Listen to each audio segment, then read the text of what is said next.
রূপকথারই গল্প শোনো, আসছে চাঁদের বুড়ি।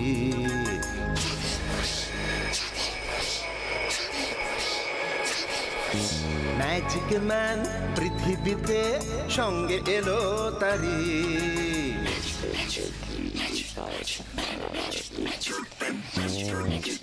রূপকথারই গল্প শোনো, আসছে চাঁদের বুড়ি।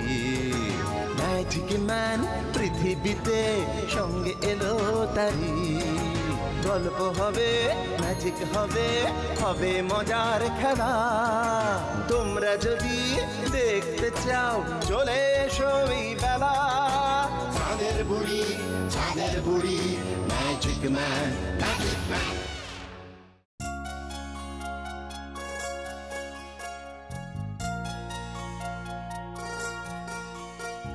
ছোট্ট বন্ধুরা, আজ আমরা যাচ্ছি বলরামপুর গ্রামে।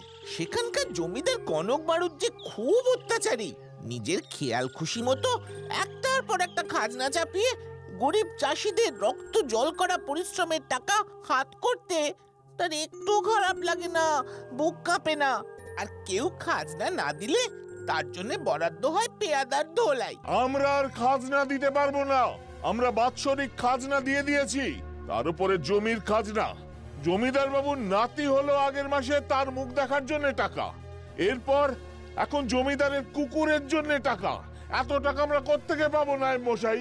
সারা বছর আমাদের চলবে কি করে এরপর? সে বাপু আমি জানি না, তবে টাকা না দিলে জমিদার বাবু কিন্তু বেজায় রেগে যাবেন। তখন আবার আমায় দোষ দিতে পারবে না, বলে রাখছি।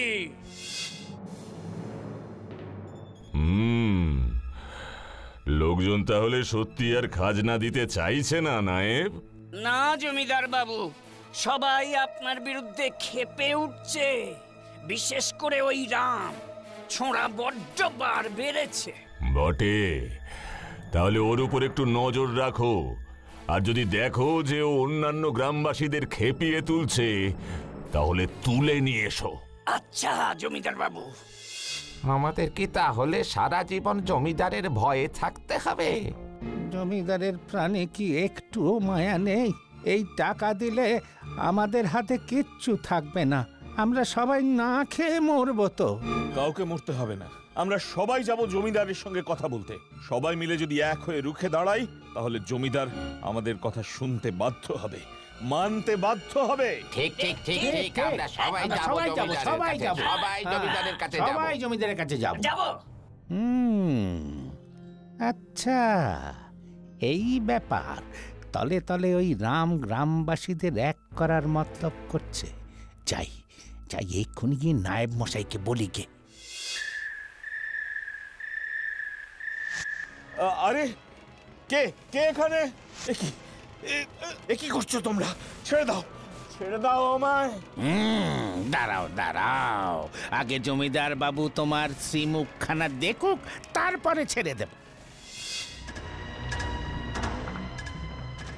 আমাকে এখানে ধরে এনেছেন কেন? তুই নাকি আমার বিরুদ্ধে লোকজনকে খেপাচ্ছিস? মোটেও খেপাচ্ছি না, তাদের অধিকারের কথা বলছি। এভাবে আপনি গ্রামবাসীদের থেকে খেয়াল খুশি মতো টাকা পয়সা নিতে পারেন না। বটে ও নায়েব, এর যে দেখি তীরের মতো কথা ছুটছে। আপনার খেয়ে পড়ে এখন আপনাকেই ফোঁস করছে। যাও, একে আমার গুদাম ঘরে নিয়ে যাও, তারপর একটু ভালো করে ধোলাই করো। আচ্ছা জমিদার বাবু, এই নিয়ে চল ওকে। ছাড়ো আমায় জমিদার বাবু, আপনার এই অন্যায় কিন্তু কেউ মেনে নেবে না। আপনার লোভের ফল আপনাকেই ভোগ করতে হবে।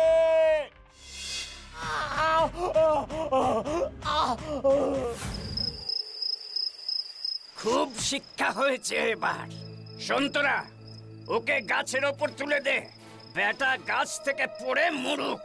গ্রামের লোক যেন বুঝবে জমিদার বাবুর মুখের ওপর কথা বলার কি ফল।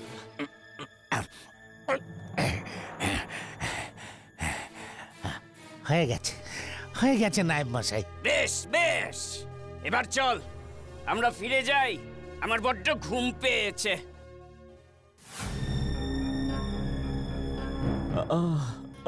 আমি কোথায়? আমি গাছের ওপরে উঠলাম কি করে? গায়ে কি ব্যথা, পড়ে যাচ্ছে।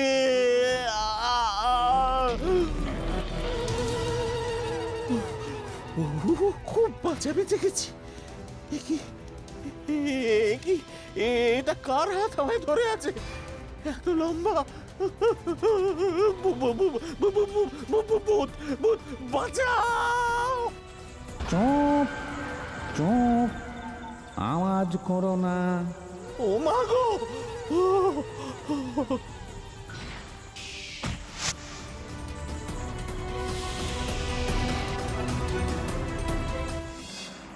ভয় পেও না, ভয় পেও না, আমি তোমার কোনো ক্ষতি করব না। আরে আমিও তো এই গ্রামেরই বাসিন্দা ছিলাম। এই জমিদারের বাবা খাজনা না দিতে পারার জন্যে আমায় পিটিয়ে মেরে ফেলেছিল এই গাছে। তখন থেকে আমি গাছের কোটরে ভূত হয়ে বসে আছি। আজ তোমার অবস্থা দেখে আমার মনটা হু হু করে উঠল, তাই আমি বেরিয়ে এলাম। কি চাও তুমি? এই জমিদারকে শায়েস্তা করতে চাই। একে থামাতে না পারলে এই সমস্ত গ্রামবাসীদের মেরে ফেলবে। কিন্তু আমরা কি করে ওই শয়তান জমিদারের বিরুদ্ধে লড়বো বলো? আমার মাথায় একটা বুদ্ধি এসেছে। বুদ্ধি? হ্যাঁ। কি বুদ্ধি? ধরো আমি যদি গিয়ে এই জমিদার নায়েব পেয়াদাদের ঘাড়ে চেপে বসি, আর তুমি ওঝা সেজে তাদের ঘাট থেকে ভূত নামানোর নাম করে তাদের ধন সম্পত্তি আদায় করতে পারো, তাহলে আমিও তাদের ঘাট থেকে নামবো, আর তুমিও সেই সব টাকা গ্রামবাসীদের দিয়ে দেবে। কথাটা মন্দ বলনি। এটা একেবারে চোরের ওপর বাটপাড়ি করা হবে গো। হ্যাঁ, ঠিক বলেছ, ঠিক বলেছ।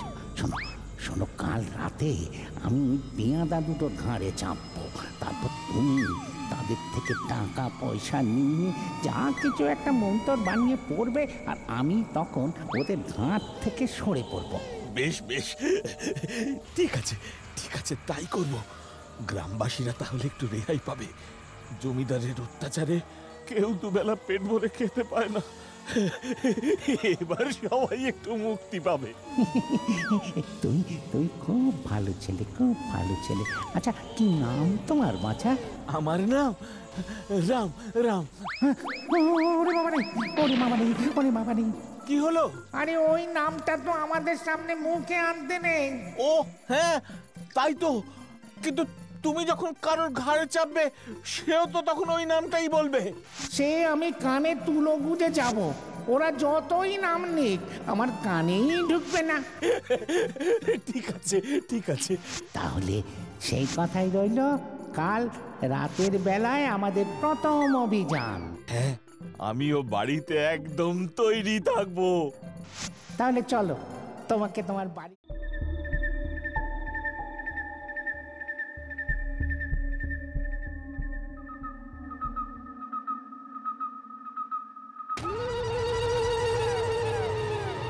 একই একই, এটা কি হচ্ছে? ওরে বাবারে, ওরে বাবারে, আমরা কেমন আকাশে উড়ে যাচ্ছি! বাঁচাও! বাঁচাও! মেরে ফেললে!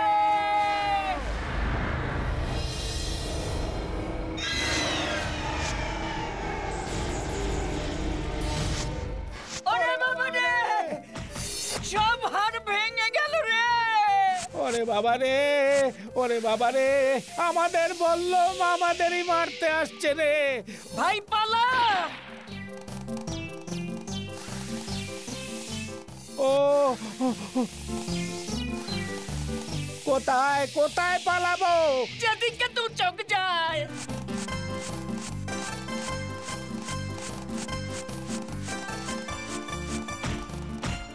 কি কার বাড়িতে এলাম রে ভাই? কি কি অবস্থা তোমাদের? আরে রাম যে, দেখো না ভাই, কে যেন আমাদের আকাশে তুলে ফেললো, তারপর আমাদের পল্লম দুটো আমাদের দিকেই ফিরে আসছে। বুঝেছি, বুঝে গেছি, এ হচ্ছে আমাদের গ্রামের বাঁশঝাড়ের ছিঁচকে ভূত। এ তো সহজে তোমাদের ছাড়বে না ভাই, একেবারে গ্রাম থেকে বার করে নিয়ে যাবে। তুমি আমাদের বাঁচাও, তুমি আমাদের বাঁচাও ভাই। যে করে হোক, যে করে হোক, এই ভূতের হাত থেকে বাঁচাও। কিন্তু আমার গুরুদেব বলেছিলেন এই ছিঁচকে ভূত ধরলে যতক্ষণ না নিজেদের সমস্ত ধন সম্পত্তি দিচ্ছ ততক্ষণ কিন্তু ছাড়বে না। এই ভূতের হাত থেকে বাঁচতে গেলে তোমাদের যে অনেক টাকা খরচা করতে হবে ভাই। টাকা? কি রে ভাই, কি বলছে রে? ঠিক আছে, ঠিক আছে, দেবো দেবো দেবো দেবো, আমাদের যা আছে সব তোমায় দিয়ে দেবো। এক্ষুনি বাড়ি গিয়ে তোমাদের সব টাকা পয়সা নিয়ে এসো, তাহলেই আমি মন্ত্র পড়ে ভূত ছাড়াতে পারবো। আচ্ছা আচ্ছা, তাই হবে। আমি এক্ষুনি ওদের বাড়ি পৌঁছে দিচ্ছি, ওরা টাকা পয়সা বার করুক, আবার নিয়ে আসবো।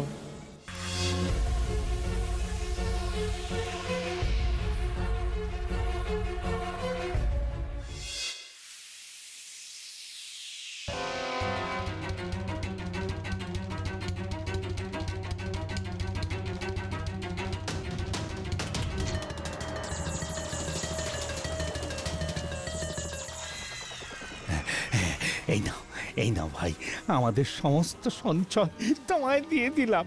এর যদি তোমরা গরিব মানুষের উপর অত্যাচার করো তাহলে কিন্তু এই ভূত আবার তোমাদের ঘাড়ে চাপবে। আর অত্যাচার করবো না ভাই, আর করবো না, আগে ঘাট থেকে তুমি ভূত নামাও ভাই। বেশ, ওং হিং মিং টিং, ওং হিং মিং টিং, ওং হিং মিং টিং।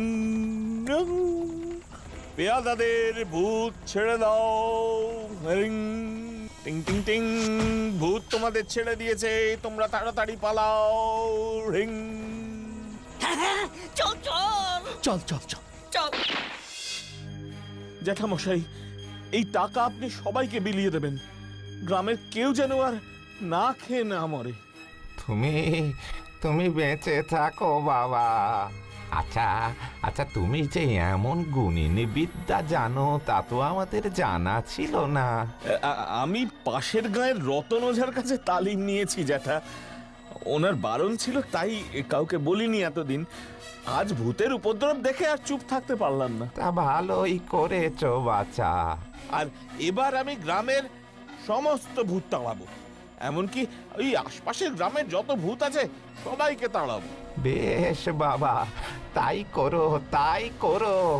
আচ্ছা, এখন আপনারা যে যার কাজে যান, কাল আবার এরকম সময় আসবেন। আমায় ভূত তাড়ানো শেখাবে রামদা? আমিও তোমার মতো মন্ত্র ঝাড়বো। তুই শিখবি কালু? মানুষের সেবা করতে পারবি তো? তুমি বললেই পারবো। তুমি তাহলে আমায় তোমার সাগরিদ করো। আচ্ছা, তুই তাহলে কাল সকালবেলা আমার বাড়ি আসিস। ঠিক আছে রামদা।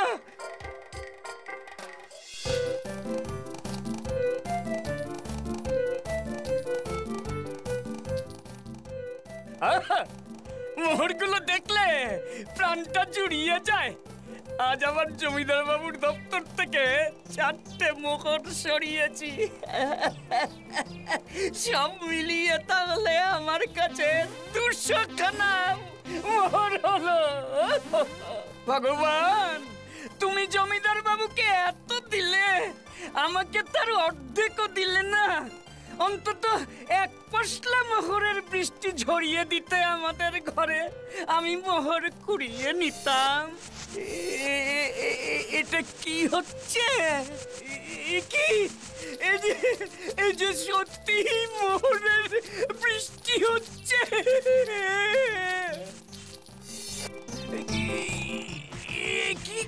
কি হচ্ছে? বাঁচাও বাঁচাও, মোহরগুলোকে থামাও থামাও।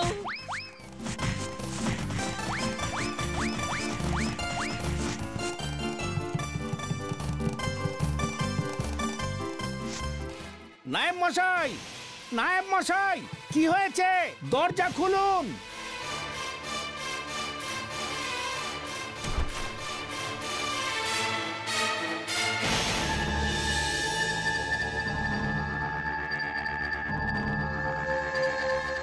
একই ভাই, একই কাণ্ড।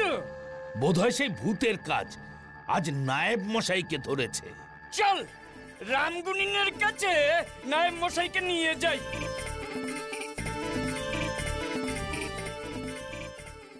ছোট বন্ধুরা, জানো নায়েব মশাইয়ের থেকে 200 মোহর আদায় করে তবে রামটাকে ছাড়লো। এদিকে সকালবেলায় কালু রামের বাড়িতে এসে অনেক মোহর দেখে তো একেবারে অবাক। ওরে বাবা, রামদা, এই যে অনেক মোহর, তুমি তো বড় লোক হয়ে গেলে গো। এই চুপ কর। এই মোহর গ্রামের মানুষের টাকা লুট করেই তো জমিদার নায়েবদের মোহর হয়। এগুলো সব গ্রামের মানুষদের বিলিয়ে দেবো রে। তারপর আরো সব যত মহাজন আছে, জমিদারের বড় লোক বন্ধুগুলো আছে, তাদের থেকেও টাকা আদায় করে গ্রামের লোকদের বিলিয়ে দিতে হবে। তারপর জমিদার বাবু। কি বলছো তুমি রামদা? তুমি গ্রামের সবার জন্য এত করছো আর নিজের জন্য কিচ্ছু রাখবে না? তাহলে তোমার চলবে কি করে রামদা? এই সব মোহর পেয়ে তো গ্রামবাসীরা বড়লোক হয়ে যাবে। তুমি কি সেই আগের মতোই থাকবে? একবেলা আধপেটা আর একবেলা উপোস? এই কালু, কি বলতে চাইছিস? আমি বলি কি, এখান থেকে কিছু মোহর নিজের জন্য সরিয়ে রাখো। একবার ভেবে দেখো, কতদিন পেট ভরে খাওনি, ভালো জামা গায়ে দাওনি। তোমারও তো কিছু আমোদ আহ্লাদ আছে নাকি? কথাটা তো মন্দ বলিসনি। তাহলে কিছু মোহর নিজের কাছেই রাখি, কি বলিস? আমি তো তোমাকে সেই কথাটাই বোঝাতে চাইছি। নাও চলো, কিছু মোহর সরিয়ে রাখো আর বাকিগুলো নিয়ে গ্রামের লোকেদের দিয়ে আসি। ঠিক আছে।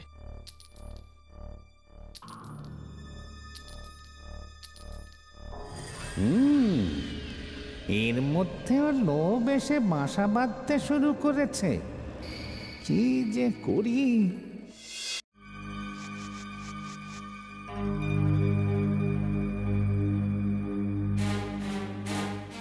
নায়েব, কানা ঘুষো শুনছি যে গ্রামে নাকি কোন ভূতের উপদ্রব হয়েছে। ইয়ে মানে আমিও শুনেছি, তবে চোখে দেখিনি। এই হয়, যত সব রটনা ছড়িয়ে আমার বদনাম করানোর চেষ্টা।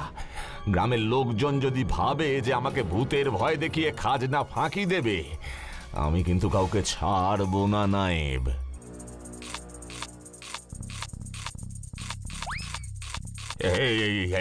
কি নায়েব, এই মাছের মুড়ো খাবার খাচ্ছে? বোধহয় সেই ভূতটা।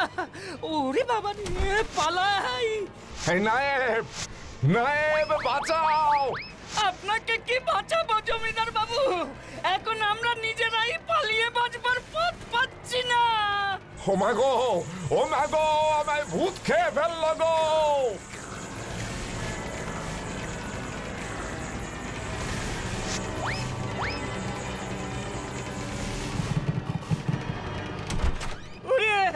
তোরা এক্ষুনি গিয়ে রামোজাকে ডেকে আন।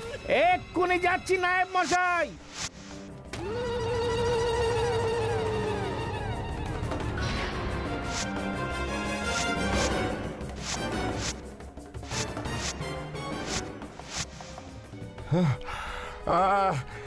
কি বলছো রাম? আমায় 10,000 মোহর দিতে হবে? ওরে বাবা, তাহলে আমার চলবে কি করে? রোজ একটা আস্ত কচি পাঁঠা, একটা কাতলার মুড়ো ছাড়া আমার খাওয়া হয় না। কত খরচ আমার, আমি অত টাকা কি করে দেব? তাহলে ঝুলেই থাকুন জমিদার বাবু, আমি চললাম। এই এই এই এই দাঁড়াও দাঁড়াও, এই দিচ্ছি, এই তোমার কথা মতো 10,000 মোহরই দিচ্ছি। এই ভূতকে তুমি ছাড়াও ভাই। ছোট্ট বন্ধুরা, রাম জমিদারের দেওয়া সেই মোহর তোলেতে করে ঘরে ফিরে এলো। তার অর্ধেক ভাগ সে নিজের সিন্ধুকে তুলে রাখলো। আর সেই দেখে ভূত তো একেবারে রেগে আগুন।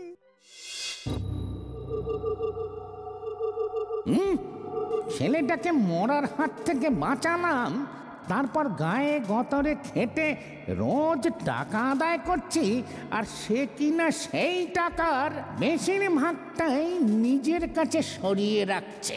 না, আর সহ্য করা যায় না।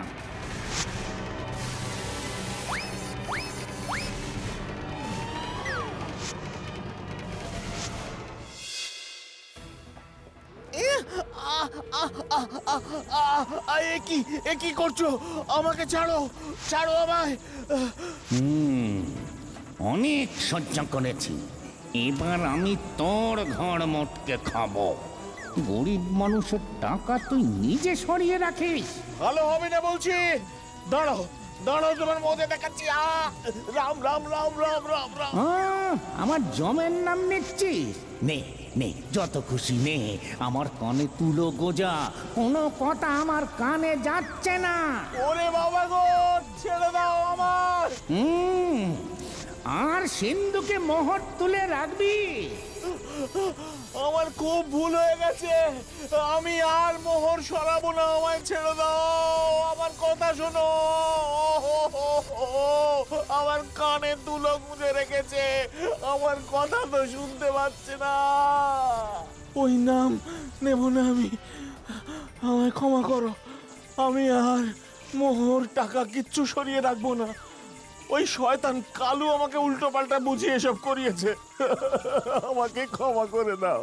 ছাড়তে পারি, কিন্তু তোকে ও কথা দিতে হবে। তুই আমার সাথে পাশের গ্রামগুলোতে গিয়ে মানুষদের সাহায্য করবি, বল? কথা দিচ্ছি, কথা দিচ্ছি, আমি সব সময় মানুষের সাহায্য করব, আর কখনো কোনো দিন লোভ করব না। আর তারপর রাম সমস্ত মোহর গ্রামবাসীদের দিয়ে দিল। কালুকে ঘরে ডেকে ভূতের ভয় দেখাতে সেও একেবারে সিধে হয়ে গেল। রাম আর ভূত মিলে চললো পাশের গাঁয়ে, সেখানকার মানুষদের দুঃখ দুর্দশা দূর করতে।